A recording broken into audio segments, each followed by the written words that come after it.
সকলোকে লহৰ কৃষ্ণলৈ স্বাগতম জনাইছোঁ। শিক্ষা সমিতিৰ কাৰ্যযোজনা অনুসৰি ডিচেম্বৰ মাহৰ শেষৰ সপ্তাহত যেহেতু দ্বিতীয় একক মূল্যাংকন, গতিকে আজি চতুৰ্থ শ্ৰেণীৰ দ্বিতীয় একক মূল্যাংকনত আহিব লগা পাঠসমূহ আৰু কেনেকুৱা ধৰণৰ প্ৰশ্ন আহিব তাক আগবঢ়োৱা হৈছে। ভিডিঅ'টি আৰম্ভণিৰ পৰা শেষলৈকে চাবা আৰু কেনে লাগিছে লাইক কমেণ্ট কৰি জনাবা। এইবাৰ দিয়া হৈছে নৱম পাঠৰ পৰা ত্ৰয়োদশ পাঠলৈকে। গতিকে নৱম পাঠত আছে বালচুনক এই গীতটো তোমালোকে অন্তত 8 শাৰী কণ্ঠস্থ কৰি ৰাখিবা। বালচুনক কিং কৰোতি ৰে সূৰস্য আগমনে কিং কৰোতি ৰে ভূ ভূ ভসামি সূৰ আগতি তস্য পাদং গৃহ্ণামি মাৰ্জাৰ কিং কৰোতি ৰে মূষকস্য আগমনে কিং কৰোতি ৰে তুষ্টিং তিষ্ঠামি শব্দং ন কৰোমি মূষকং খাদামি মিয়াও মিয়াও। গতিকে এই পাঠৰ পৰা সেইটো নিশ্চিত যে ইয়াৰ পৰা 8 শাৰী বা 6 শাৰী মুখস্থ লিখিবলৈ দিয়া হ'ব। এইটো পাঠৰ প্ৰশ্নোত্তৰো আছে তেনেকৈ। কস্য আগমনে শুনকঃ ভসতি, কস্য দৰ্শনে চিকুৰঃ শীঘ্ৰং ধাৱতি, কাকঃ কিং সূক্ষ্মং পশ্যতি, মাৰ্জাৰঃ কিং খাদতি, সৰ্বং দৃষ্ট্বা কঃ হসতি। ইয়াৰ পিছত দিছে পৰস্পৰং মেলয়তু কৃষ্ণ কাকঃ বালসূয়ঃ বালচুনকঃ চিকুৰঃ। গতিকে কোনটো শব্দৰ লগত কোনটো মিল আছে, যেনেকৈ কৃষ্ণ কাকঃ কাহলং ঘোষয়তি। সমূহ পাঠত দিয়া আছে পঞ্চমী বিভক্তি। ইয়াত পঞ্চমী বিভক্তি কেনেধৰণে প্ৰয়োগ হৈছে তাক দেখুৱাইছে। ভট অশ্বাহ ভটঃ অশ্বাত পততি, ইয়াত অশ্বাত পঞ্চমী বিভক্তি প্ৰয়োগ হৈছে সেইটো দেখুওৱা হৈছে। কৃষকঃ গ্ৰামঃ কৃষকঃ গ্ৰামাত আগচ্ছতি, মহিলা পাকশালা মহিলা পাকশালায়াঃ আগচ্ছতি। উপৰকেইটাত গ্ৰামঃ পুলিংগত আছিলে, গতিকে গ্ৰামাত হৈছে।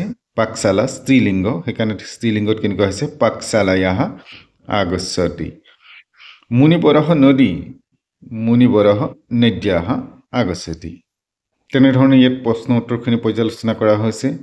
বিক্ষঃ পত্তম বিক্ষাত পত্তং পততি, হস্তাত সুধাখণ্ডং পততি, অশ্বাত বালকঃ পততি, আকাশাত জলম পততি। এনেকুৱা ধৰণৰ।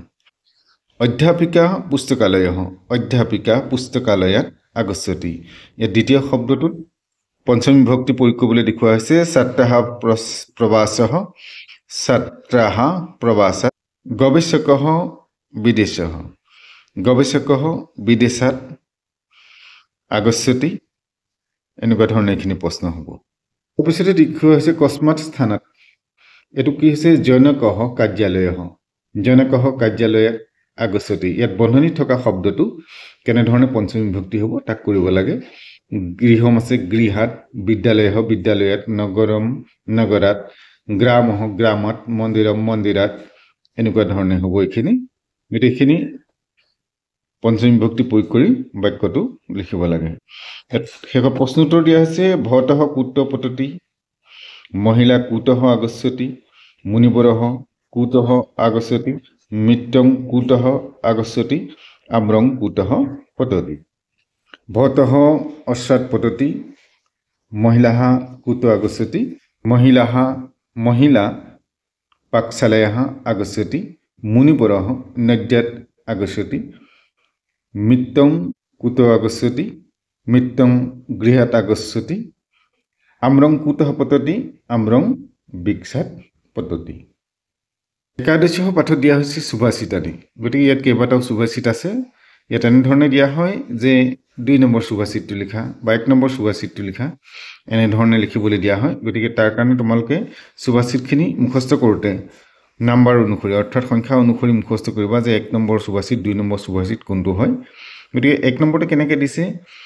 সত্যং ম্ৰাতা পিতা জ্ঞানং, ধৰ্ম ভ্ৰাতা দয়া সখা, শান্তি পত্নী সমাপুত্ৰঃ, সৰেতে মম বান্ধৱাঃ, যত্য নায়স্তু পূজ্যন্তে ৰমন্তে তত্ত্ব দেৱতাঃ, যত্য অস্তু ন পূজ্যন্তে সৰ্বস্ত ফলা ক্ৰিয়া, মাতৃবৎ পৰদাৰেষু পৰদব্যেষু লোস্তবৎ, আম্ৰবৎ আত্মবৎ সৰ্বভূতেষু যঃ পশ্যতি সহ পণ্ডিতঃ, ন চোরহায়ং ন স রাজহায়ং ন ভাতৃভায়ং ন সভারকারী, ব্যয়িকিতে বদ্ধতে এব নিত্যং বিদ্যাধনং সর্বধন প্রধানম অলসস্য কুটু বিদ্যা অবিদেশ্য কুটু ধনম অধনস্য কুটু মিত্যম অমৃতস্য কুত সুখম অপি স্বর্ণময়ী লঙ্কা নমে লক্ষ্মণ রোচতে জননী জন্মভূমিশ স্বৰ্গাদপি গৰীয়সী ইয়াত সন্ধি বিচ্ছেদ দিয়া হৈছে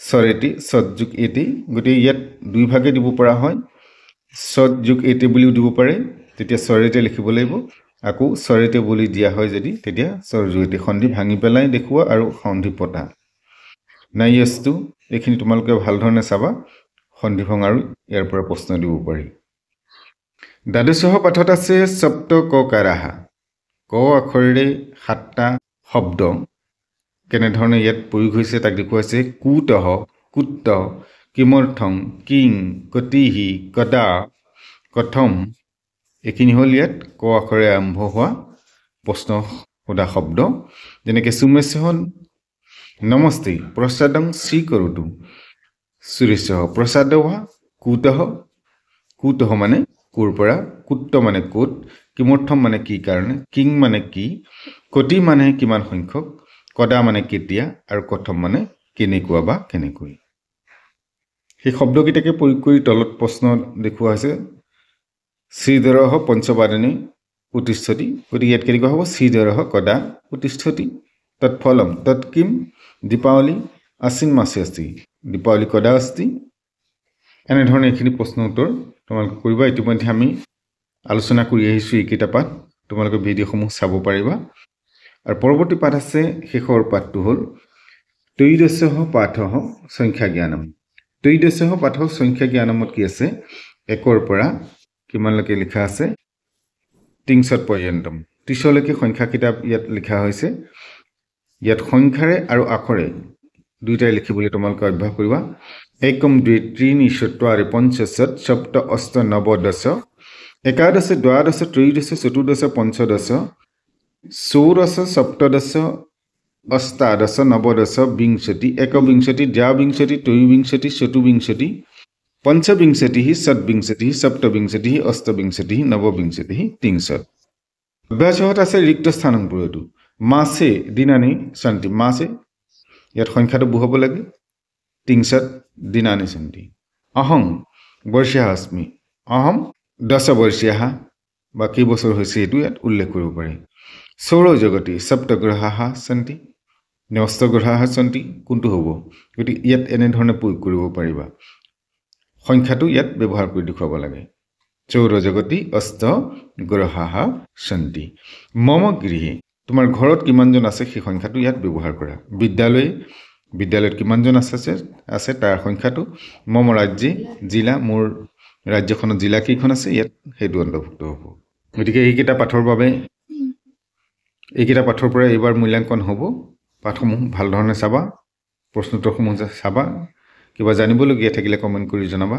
আজিলৈ পাঠ ইমানতে সামৰিছো চেনেলটো যদি নতুন এবাৰ সাবস্ক্ৰাইব কৰি বেল আইকনটো প্ৰেছ কৰিলে পৰৱৰ্তী পাঠসমূহ নতুন ভিডিঅ'সমূহ তোমালোকে লগে লগে লাভ কৰিব পাৰিবা নমো নমঃ